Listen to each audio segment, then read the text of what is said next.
ನಮಸ್ಕಾರ ವೀಕ್ಷಕರೇ. ವಾಸ್ತು ಖಚಿತ ಪರಿಹಾರಗಳು ಚಾನಲ್ಗೆ ತಮ್ಮೆಲ್ಲರಿಗೂ ಆದರದ ಸ್ವಾಗತ.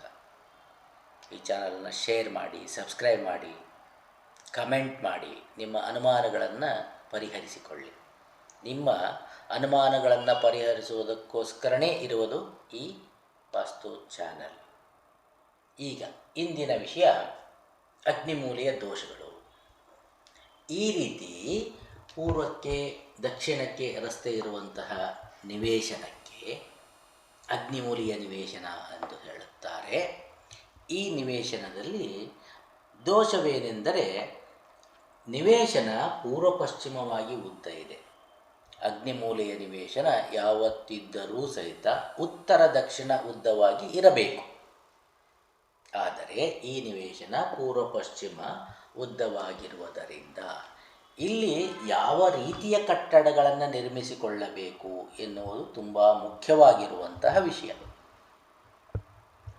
ಈ ರೀತಿ ಪೂರ್ವಕ್ಕೆ ಮತ್ತು ದಕ್ಷಿಣಕ್ಕೆ ರಸ್ತೆ ಇದ್ದಾವಾಗ ಇಲ್ಲಿ ಯಾವುದೇ ಕಾರಣಕ್ಕೂ ಸಹಿತ ಮನೆಯನ್ನು ಕಟ್ಟಿಕೊಳ್ಳಬಾರದು. ಮನೆ ಕಟ್ಟಿಕೊಂಡರೆ ತೊಂದರೆಗಳಾಗುತ್ತವೆ. ಆದರೆ ಇಂತಹ ಕಟ್ಟಡ ವ್ಯಾಪಾರಿ ಸ್ಥಳಗಳಿಗೆ ತುಂಬ ಹೇಳಿ ಮಾಡಿಸಿದಂತಿರುತ್ತದೆ. ಇಲ್ಲಿ ಕಮರ್ಷಿಯಲ್ ಕನ್ಸ್ಟ್ರಕ್ಷನನ್ನು ಮಾಡಿಕೊಂಡು, ಮಳಿಗೆಗಳನ್ನು ಮಾಡಿಕೊಂಡು ವ್ಯಾಪಾರವನ್ನು ಮಾಡುವುದರಿಂದ ಇಲ್ಲಿ ನಡೆಯುತ್ತಿರುವಂತಹ ವ್ಯವಹಾರಗಳು ತುಂಬ ಅದ್ಭುತವಾಗಿ ವ್ಯವಹಾರವನ್ನು ತಂದುಕೊಡುತ್ತವೆ, ಹಣಕಾಸನ್ನು ಮಾಡಿಕೊಡುತ್ತವೆ. ಅದು ಬಾಡಿಗೆಯದೇ ಕಟ್ಟಡವಾಗಿದ್ದು ವ್ಯವಹಾರವನ್ನು ಮಾಡುತ್ತಿರುವವರಿಗೂ ಸಹ ಬೆನಿಫಿಟ್ಟನ್ನು ಕೊಡುತ್ತದೆ. ಸ್ವಂತ ಕಟ್ಟಡವನ್ನು ಇಟ್ಟುಕೊಂಡು ಸ್ವಂತದ್ದೇ ವ್ಯವಹಾರವನ್ನು ಮಾಡುವವರಿಗೂ ಸಹಿತ ಇದೇ ಬೆನಿಫಿಟ್ ಬರುತ್ತದೆ. ವ್ಯವಹಾರ ತುಂಬ ಚೆನ್ನಾಗಿ ಕೈ ಹಿಡಿಯುತ್ತದೆ. ವ್ಯವಹಾರ ಕೈ ಹಿಡಿದು ತಲೆ ಎತ್ತಿ ನಿಲ್ಲುವಂತೆ ಮಾಡುತ್ತದೆ. ಈ ರೀತಿ ಕಟ್ಟಡ ಕಟ್ಟಿಕೊಳ್ಳುವಾಗ ವಾಸ್ತುತಜ್ಞರ ಸಲಹೆಯನ್ನು ತೆಗೆದುಕೊಳ್ಳಬೇಕಾಗುವುದು ತುಂಬ ಮುಖ್ಯವಾಗಿರುತ್ತದೆ.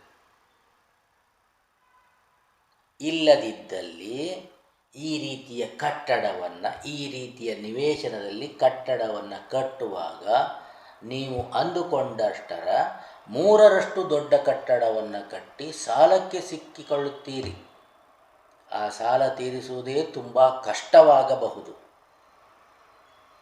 ಈ ರೀತಿ ಕಟ್ಟಡ ದೊಡ್ಡದಾಗಲು ಕಾರಣ ನೀವು ವಾಸವಾಗಿರುವಂತಹ ಮನೆ, ಇಲ್ಲಿ ಮಾಡಿಕೊಳ್ಳುತ್ತಿರುವಂತಹ ದೋಷಗಳು, ಇದೆಲ್ಲದರ ಪರಿಣಾಮದಿಂದ ಅಂತಹ ಸಂದರ್ಭ ಬರುತ್ತಿರುತ್ತದೆ.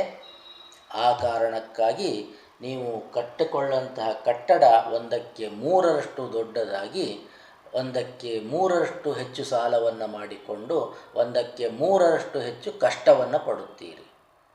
ಆ ರೀತಿ ಆಗದಿರಲು ವಾಸ್ತು ತಜ್ಞರ ಸಲಹೆಯನ್ನು ಪಡೆಯಬೇಕಾಗಿದ್ದುದು ತುಂಬ ಮುಖ್ಯ.